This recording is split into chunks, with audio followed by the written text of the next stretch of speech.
मेरे पति के देहांत के बाद मैं अपने एकलौते बेटे के यहाँ रहती थी। मेरी बहू का एक अलग ही रूप मुझे देखने मिला, साथ ही बेटे का भी। दोनों के मन में क्या है मैं अच्छे से जानती हूँ। वो चाहते हैं कि मैं वृद्धा आश्रम चली जाऊँ। उनके जाने के बाद मुझे ये सब देखना और सुनना पड़ेगा, इसका मुझे अंदाजा भी नहीं था। पर मैं मन मान कर अपने बेटे और बहू की बातें सुनकर भी यहाँ रहती हूँ, क्योंकि मुझे मेरे पोते और पोती दिखाई देते हैं। उनकी झलक पाकर मुझे सुकून मिलता है। घर के बाहर एक टिन की झोपड़ी में रहती हूँ। मेरी बहू को कोई दिक्कत नहीं हो इसलिए मैं घर के बाहर रहती हूँ। बेटे ने थोड़ी मेहरबानी की है तो ऊपर टिन की चादर लगवा दी है। समय समय पर थोड़ा राशन दे देता है तो मैं अपना बनाकर खा लेती हूँ।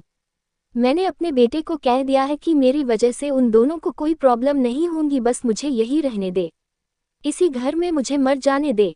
मैं बस यही चाहती हूँ। मैं अपने आप को खुशकिस्मत समझती हूँ कि मेरे बेटे और बहू कम से कम मेरे लिए इतना तो कर रहे हैं। मेरा बेटा सुबह 9 बजे नौकरी जाता है और बच्चे भी उसी समय स्कूल जाते हैं।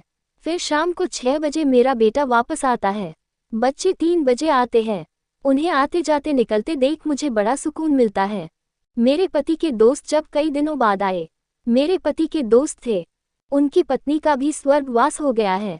उस समय पर वो हमारे घर पर आया करते थे। उनसे हमारे अच्छे रिश्ते थे। उनका घर हमारे घर से थोड़ी दूरी पर था। पैरों में समस्या हो गई थी, ठीक से चल भी नहीं पाते थे। वो बड़े दिनों बाद मेरे यहाँ आए। मुझे उन्हें देखकर अच्छा लगा। उनका हाल भी मेरी तरह ही था। बच्चे अब उनसे भी परेशान थे। आकर मेरे पास अपना दुखड़ा रोते थे और उन दिनों को याद करते थे। बुढ़ापा हम जैसों को बहुत रुलाता है।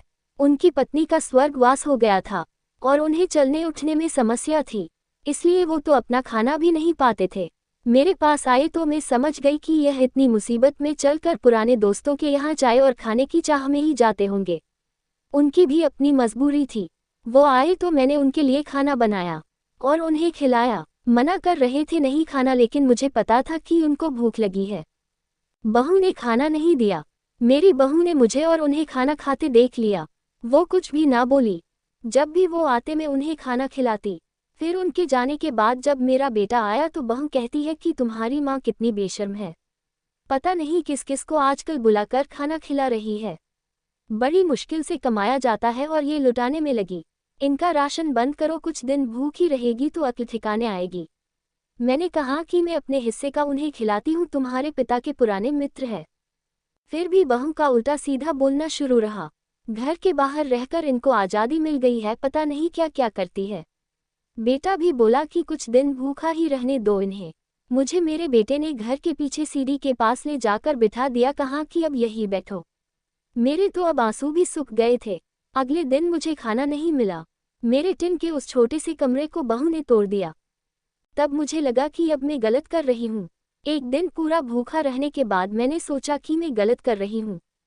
मुझे अब अपने बेटे के यहाँ नहीं रहना चाहिए और शायद गलती भी मेरी ही है।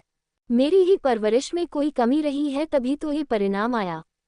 अगली सुबह मैंने अपने बेटे को कहा कि मुझे वृद्धा आश्रम छोड़ आ, अब मैं तुम दोनों को ज़्यादा परेशान नहीं करना चाहती। बहू ने कहा कि एक दिन भूखी रही तो अक्ल ठिकाने आ गई ना।